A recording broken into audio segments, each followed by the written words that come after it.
العالمين والصلاة والسلام على سيد المرسلين أما بعد فأعوذ بالله من الشيطان الرجيم بسم الله الرحمن الرحيم الصلاة والسلام عليك يا رسول الله وعلى آلك وأصحابك يا حبيب الله الصلاة والسلام عليك يا نبي الله وعلى آلك وأصحابك يا نبي الله.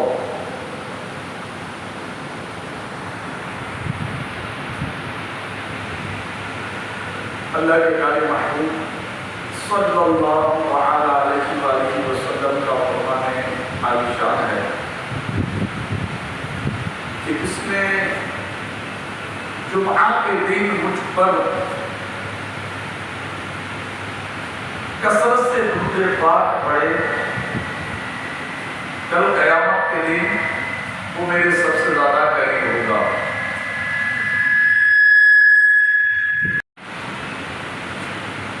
اس ٹائم ہے جو آج انشاءاللہ العزیز کرامات اولیاء کے بارے میں سنیں گے۔ اولیاء اللہ کی کرامات آج 18 اکتوبر 2024 14 ربیع الاخر انشاءاللہ العزیز ہم سنیں گے۔ توجہ کے ساتھ سنیے اور اس کی برکتیں لوٹیے۔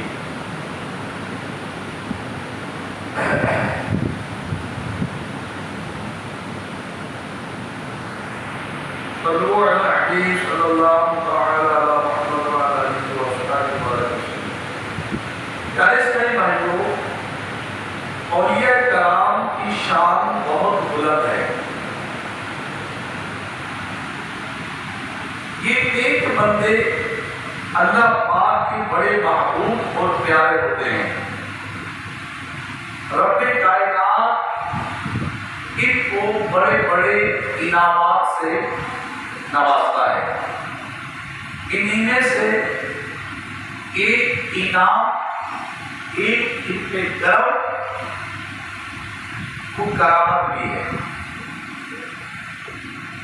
کرامت یقیناً حق ہے۔ زمانہ نبوت سے لے کر آج تک کبھی بھی اس مسئلے میں اہل حق کے درمیان اختلاف نہیں ہوا۔ سبھی کا متفقہ عقیدہ ہے کہ صحابہ کرام اور اولیاء کرام کی کرامت حق ہے۔ ہر زمانے میں اللہ والوں سے کرامات کا ظہور ہوتا رہا، یعنی کرامت ظاہر ہوتی ہی رہی، اور انشاءاللہ الکریم قیامت تک اولیاء کرام تشریف لاتے رہیں گے اور ان سے کرامات کا بھی ظہور ہوتا رہے گا۔ لیکن یاد رکھیے کرامت ولی کے لیے شرط نہیں ہے، ولایت کے لیے کرامت شرط نہیں ہے۔ یہ ضرور رکھیے کہ اللہ پاک اپنے بندوں میں پیاروں سے ایسی چیزوں کا ظہور ہوتا ہے، کراتا ہے کہ بے دین لوگ، بے امن لوگ ان کے قریب آتے ہیں۔ اب کرامت کہتے کس کو ہے یہ بھی سن لیجیے۔ کرامت کسے کہتے ہیں؟ کرامت کا مطلب ہے ولی اللہ سے ظاہر ہونے والا ایسا کام جو عادتاً محال ہو، یعنی ظاہری اسباب کے ذریعے اس کا ظاہر ہونا ممکن نہ ہو۔ جیسے مردے کو زندہ کر دینا، یہ عادتاً ممکن نہیں۔ اگر کوئی ولی اللہ پاک کی عطا سے مردے کو زندہ کر دے تو اسے کرامت کہیں گے۔ ایسے ہی صرف ہاتھ لگا کر، آنکھ سے دیکھ کر لا علاج مریض کو شفا دینا، نظر ڈالنے پر شفا مل گئی۔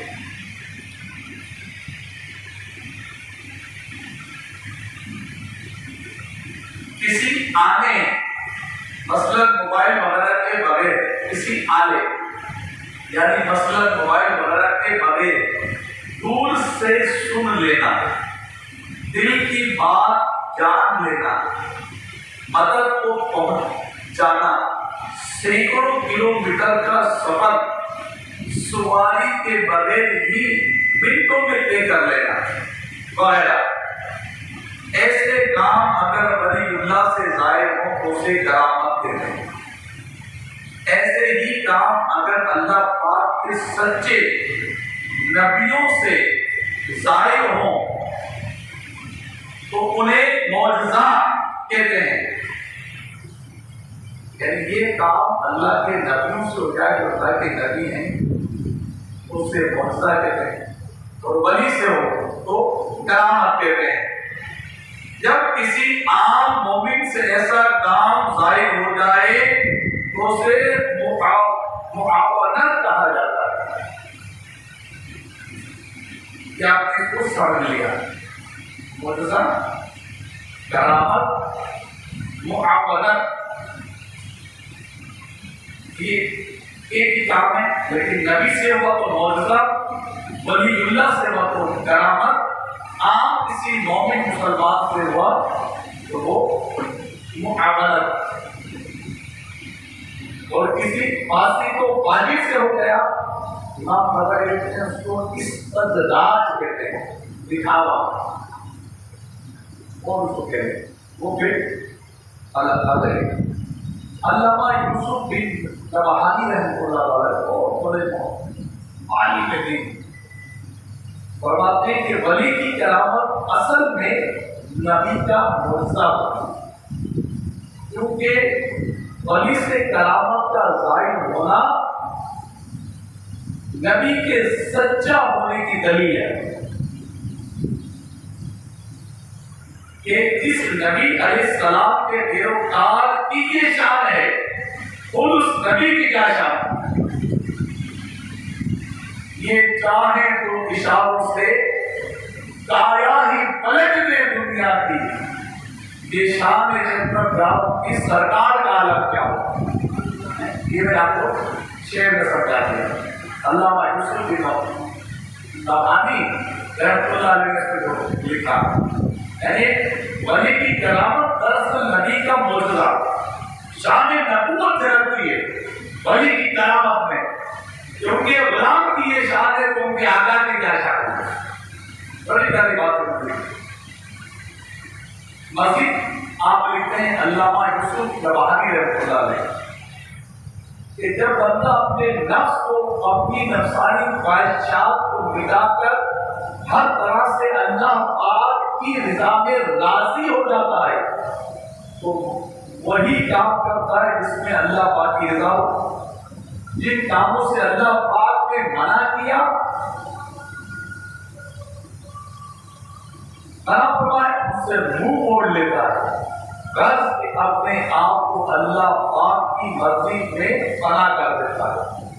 یہ اللہ کر دیتا ہے تو اللہ پاک بھی اپنی رحمت سے اپنے فضل سے اس بندے کی مرضی کو پورا کروا دیتا ہے۔ مٹا دے اپنی ہستی کو اگر کچھ مرتبہ چاہے کہ دانا خاک میں مل کر لے اتار۔ شیر کا میں نے کچھ آخری حصہ پڑھا ہے۔ صحابی رسول کی کرامت، حضرت سلمان فارسی مشہور صحابی رسول ہے۔ ان کا مزار شریف عباس سے جب جائیں گے کیا تعالیٰ کی طرف تو راستے میں ان کا مزار ہے، بہت عالیشان مزار ہے۔ مزار شریف آدمی ان کی 2016 میں تو الحمدللہ کے مزارے پر اللہ کے حاضر کیجیے تو عائشہ کا بنا. ایک روز آپ مدائن شریف سے نکلے. ہاں مدائن میں آپ کو بتا رہے ہیں یہ بغداد اور کربلا کے بیچ میں شاید یہ مدائن ہے.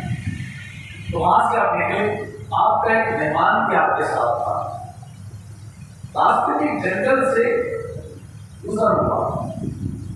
جنگل میں چل رہے تھے اور پرندے ہوا میں اڑ رہے تھے. حضرت سیدنا سلمان فارسی صاحب رسول رضی اللہ نے چاہا کہ مہمان کی مہمان نوازی کی جائے. چنانچہ آپ نے ہرن اور پرندوں کو پکارا, آواز لگائی.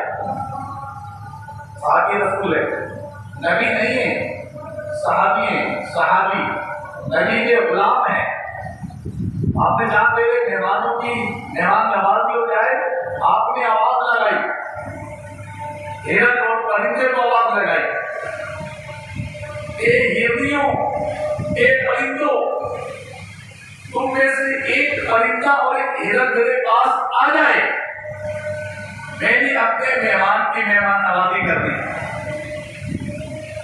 قربان جائیے صحابی رسول رضی اللہ تعالیٰ عنہ حضرت سلمان فارسی کی آواز سنی تو ایک ہرن اور ایک پرندہ گردن جھکائے ادب سے حاضر خدمت ہو گئے. یہ منظر دیکھ کر وہ شخص بڑا حیران ہوا اس کی مہمان نوازی کرنے.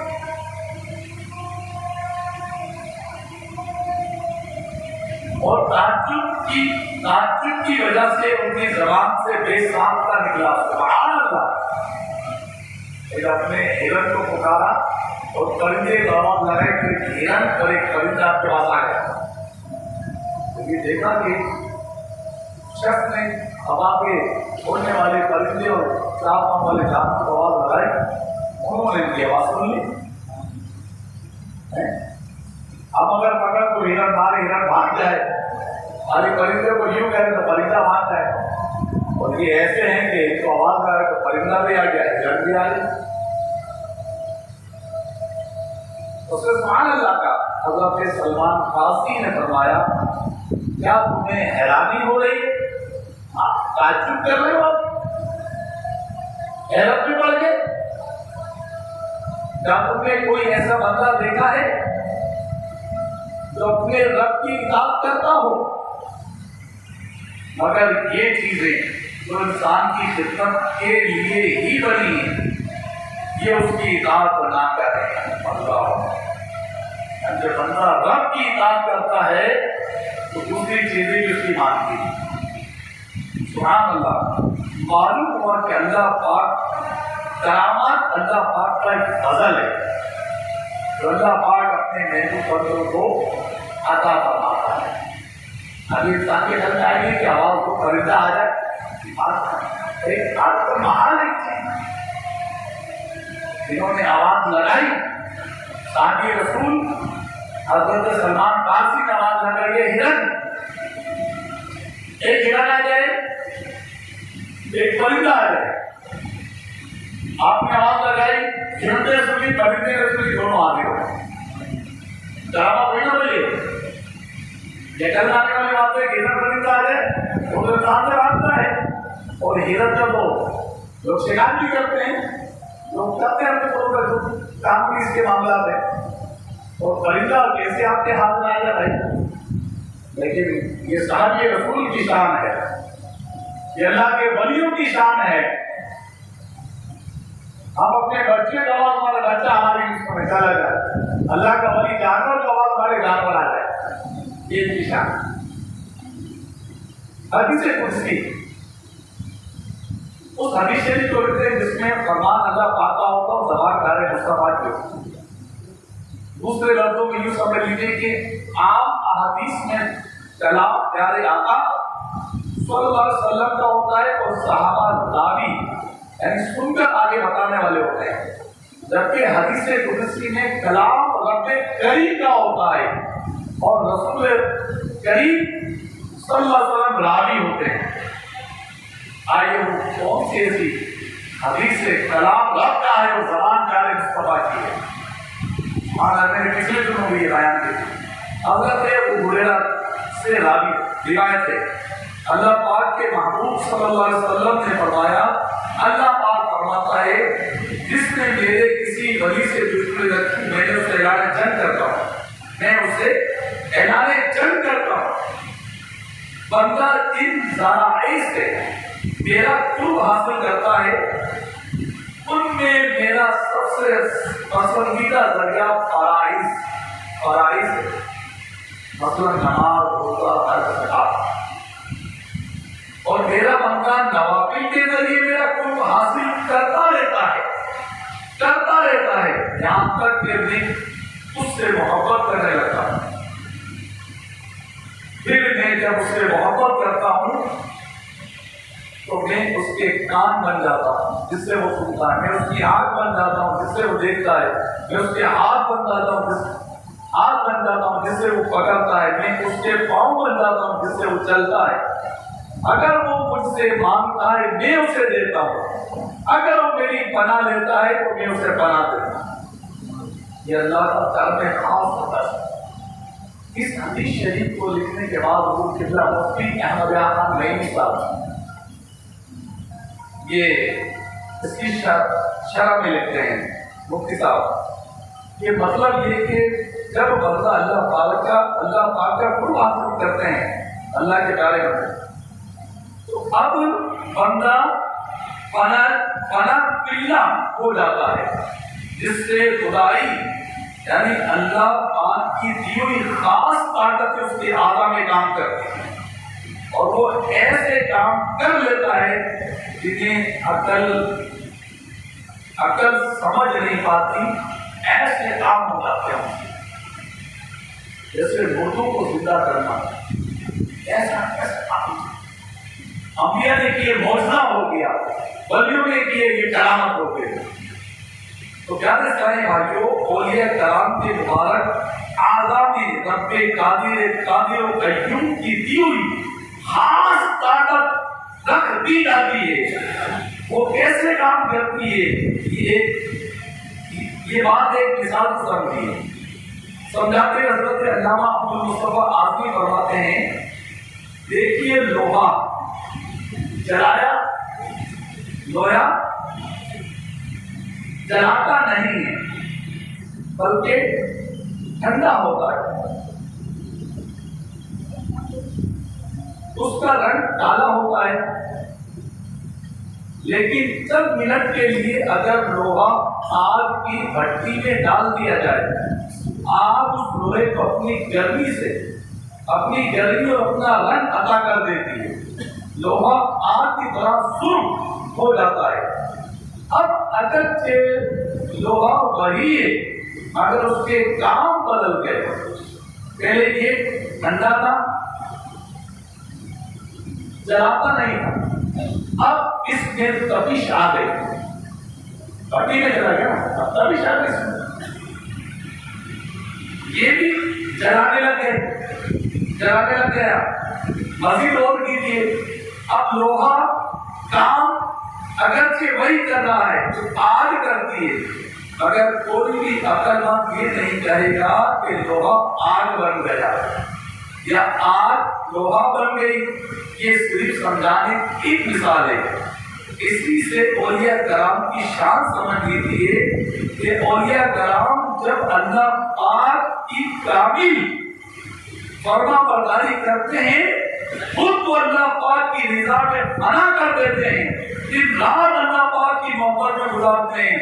اللہ پاک اپنے فضل و کرم سے اپنے ان محبوبان خدا کو اپنی قدرت اور طاقت کا ایسا جلوہ عطا فرماتا ہے کہ ان بندوں کی قدرت اور طاقت دیکھ کر خدا کی قدرت یاد آ جاتی ہے. لیکن اس مقام کو بھی بندہ ہی اور مقام میں بھی بندہ بنتا ہے اور اللہ سبحان اللہ. تو پیارے اسلامی بھائیوں یہ ہے. مزید فرماتے ہیں کہ یہی سے ایک اور بات بھی سمجھ لی جب آگ میں یہ قدرت ہے کہ وہ چند منٹوں میں لوہے کو اپنی گرمی اور اپنا رنگ عطا کر سکتی ہے، تو کیا رب کائنات اپنے محبوب بندوں کو اپنی قدرت کا مدد نہیں کر سکتا؟ نہیں بنا سکتا؟ بنا سکتا، بالکل بنا سکتا ہے۔ اللہ پاک بڑی قدرتوں والا ہے، وہ بے نیاز ہے، اس کی عطاؤں کا کوئی شمار نہیں۔ وہ خود فرماتا ہے وَمَا كَانَ عَطَاءُ رَبِّكَ مَحْظُورًا، سورہ بنی اسرائیل ترجمہ قرآن کنز الایمان، اور تمہارے رب کی عطا پر کوئی روک نہیں۔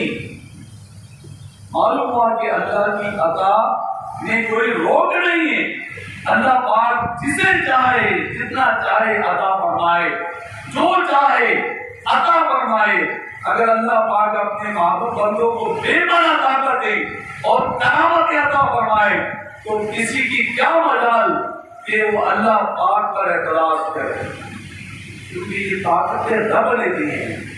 جو سمجھے کہ کرامت کی رب کی دی ہوئی ایک کرم نوازی ہے اللہ کے بندے پر، یہ رب کی کرم نوازی ہے،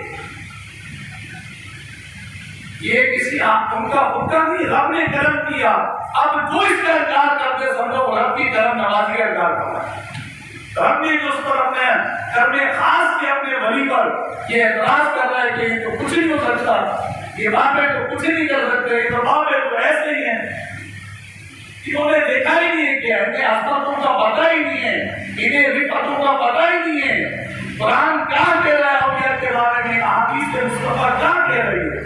بھائی رب نے ان کو کمال دیا ہے، جس سے بڑے بڑے محدثین نے لکھا ہے کہ ایسا کام جو عقلاً محال ہو وہ کسی ولی سے یا کرامت اور نبی سے وہ معجزہ ہو گیا۔ اور بڑی پیاری بات علامہ ربانی نے لکھی کہ اصل میں ولی کی کرامت جو ہے یہ معجزہ ہے، مطلب معجزے کی دلیل ہے جو نبی کی ذات سے ہے۔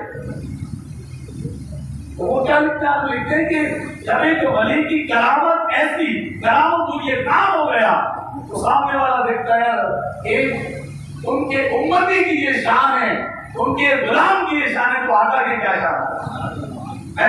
کیا بات ہے؟ وہ ایک شاعر نے بڑا پیارا لکھا نا، میں نے شروع میں پڑھا تھا، یہ چاہے تو اشارہ اس کے کایا ہی پلٹنے دنیا کی، یہ شان ہے خدمت گاروں کی سردار کا عالم کیا ہے۔ اللہ عطا فرماتا ہے، ولیوں کا عطا فرماتا ہے، ولیوں کا سردار ہو تو غوث اعظم کی شان کیا ہوگی؟ آج یہ بہت پیاری کرامت میں آپ کو بتاؤں تو غوث اعظم کی، آپ عراق میں گیا کر کردستان، وہاں کے جو مقامی بڑے خطرناک لوگ تھے اور مطلب بڑے جنگجو قوم تھی، ٹوٹی لوگ، وہ بڑے بڑے سلاطین سے لوگ زیر نہیں ہوئے، بڑے بڑے سلاطین سے زیر نہیں ہوئے، یعنی ان کو نیچے عباسی حکمراں بھی ان لوگوں سے پریشان تھے۔ حضور غوث اعظم نے جب ان کو تبلیغ دین کی، ان کو نیکی کی دعوت دی اور ان کو اسلام کا پیغام پہنچایا تو انہوں نے جو ہے وہ آپ کو کیا، آپ نے کہا اگر آپ سچے ہیں تو ہمیں ایک آپ مردہ زندہ کر کے دکھائیں۔ اچھا انہوں نے کہا کہ حضرت عیسیٰ علیہ السلام کا ایک موضوع تھا کہ مردے کو زندہ کرتے تھے، ایک موضوع تھا مردوں کو زندہ کرتے تھے، اور آپ کے نبی کا فرمان ہے کہ میری امت کے علماء بنی اسرائیل کے انبیاء کی طرح ہوں گے، نبی نہیں ہوں گے لیکن ان کے میدان سے بھرے ہوں گے۔ تو آپ اس امت کے عالم ہیں، وہ تو بہت سے آدمی سے بات ہو رہی ہے، اور حضرت عیسیٰ علیہ السلام مردے کو زندہ کر دیتے تھے، ہم تب آپ کو مانیں کہ آپ بھی مردے کو زندہ کر کے دکھائیں۔ وہ تو بہت سے آدمی نے فرمایا کوئی مشکل نہیں ہے، اس بات نے فرمایا کہ کون سا مردہ زندہ دیکھنا چاہتے ہیں، دیکھیں کون سا مردے کو زندہ دیکھنا چاہتے ہیں۔ تو وہ جو ہے ایک قبرستان میں لے کے گئے، غوث اعظم کے. آپ چلے گئے بولا اس قبر والے کو زندہ کر کے دیکھا ہے. حضور غوث اعظم گئے, حضور غوث اعظم نے اشارہ کیا اور فرمایا تم باذن اللہ کے حکم سے کھڑا ہو. وہ قبر پھٹی ہے, وہ مردہ قبر سے باہر اور آگے سلام عرض کیا. حضور غوث اعظم کی بات کر رہے عرض کیا کہ حضور کیا قیامت آ گئی؟ کہا کہ نہیں, یہ تو اس کو مطلب دکھانا تھا, یہ ایک دلیل مانگ رہا تھا, ایک ثبوت مانگ رہا تھا, اس کو دکھانا تھا. حضور غوث اعظم فرمایا کہ بتا تو کس دور کا ہے اور کن کا امتی ہے. اب وہ مردہ بات کر رہا ہے, وہ غوث نہیں بات کر رہا ہے, وہ مردہ بات کر رہا ہے کہ میں حضرت دانیال علیہ السلام کا امتی ہوں, اس دور کا ہوں میں, اور انہی کے مذہب پہ مجھے موت آئی ہے. اس نے کہا کہ دین اسلام حق ہے, یہ حق ہے جو بتانے سب حق ہے. وہ سارے کے سارے جو بڑے بڑے ان کے دونوں تھے, پورے روان تھے بڑے بڑے, وہ سارے کے سارے زیر ہو گئے. حضور غوث اعظم فرمایا کہ جاؤ تم اپنی قبر میں جاؤ, اب تمہیں قیامت تک یہی رہنا ہے. وہ اندر گئے, قبر بند ہوئی, وہ چلے گئے. حضور غوث اعظم فرمایا وہ کیا چاہتے ہو؟ بلا بس یہی چاہتے ہو سارے کی سارے کو مسلمان سوائے چند ایک گھرانے کے. علماء لکھتے ہیں کہ یہ اتنی خطرناک قوم تھی یہ کہ اس قوم کو زیر کرنا آسان نہیں تھا, لیکن حضور غوث اعظم کی کرامت نے جو ان کو زیر کر دیا. کیا بات ہے, کیا شان ہے حضور غوث اعظم. لیکن یہ ہے کرامت. اچھا, اسی قوم میں ایک شخص حضور غوث اعظم کے پاس آیا اور کہا کہ حضور والا یہ میرا بیٹا ہے, 10 سال عمر ہوگی, آپ اس کے لیے دعا کریں کہ یہ اسلام کا فاتح ہو. حضور غوث اعظم نے اس کے سر پہ ہاتھ رکھا اور دعا کی اللہ کی کلام میں, اور کہا کہ یہ آپ کا بیٹا دین اسلام کا بہت بڑا مجاہد بنے گا اور اللہ اس سے بڑی بڑی فتوحات لے گا. 10 سال کی عمر میں حضور غوث اعظم نے ان کے والد کو بشارت دی. وہ بچہ کون تھا؟